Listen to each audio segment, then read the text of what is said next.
কুন্তল আমার সেই স্বপ্নটাকে ভেঙে এখন ঘুরে দিলে। বাবা হয়ে তাকে দুটো কড়া কথা বলেছিলাম, তাই সে আমাদের উপর রাগ করে বাড়ি ছেড়ে চলে গেল।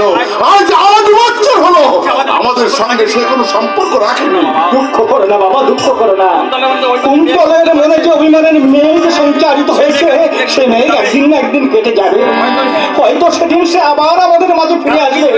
কারণ পৃথিবীর যত ভালোবাসাই থাক না কেন, বাবা মায়ের স্নেহ ভালোবাসার কাছে আর সবকিছুকে তুচ্ছ, এটা তাকে একদিন না একদিন বুঝতেই হবে। এই তোর মতো সহজ সরল ছেলের কাছে যেটা সত্য, সবার কাছে সেটা সত্য না হতে পারে। কারণ একই পৃথিবীর মানুষ হয়ে কেউ দেবতাকে প্রণাম করে, আবার কেউ দেবতার অস্তিত্ব স্বীকার করতে চায় না। হ্যাঁ, না বাবা না, কুন্তলকে তুমি ভুল বুঝো না।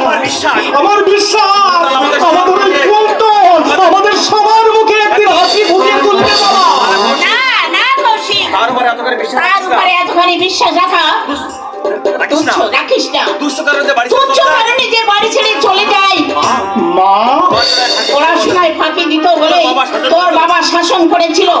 আমিও তোর চার কথা বলেছিলাম, আমরা যে তার ভালো চাই সেটা সে কোনোদিন বুঝতে চাইলো না। বুঝবে মা, বুঝবে। কুন্তল আমার ভাই কুন্তল তার ভুল নিশ্চয়ই একদিন বুঝতে পারবে। আর সেদিন শুধু অনুতপ্তই হবে না মা, আমাদের এই স্নেহময় বুকে এসে ঝাঁপিয়ে পড়বে। আর তোমাকে সেদিন তার মতো অবাধ্য ছেলেকে ওকে আমি মাগো, গঙ্গার জলকে যেমন দুভাগ করা যায় না, মাতৃ ছেলেও তেমনি দুভাগ করা যায় না মা। কৌশিক, কুন্তল, কমল, তোমার 3 সন্তানের জন্য তোমার অন্তরে ভালোবাসার অমেয় ধারা প্রবাহিত হচ্ছে। আমরা দুভাই তোমার কাছে থেকে তোমার সেই ভালোবাসার অমেয় সাগরে স্নান করছি।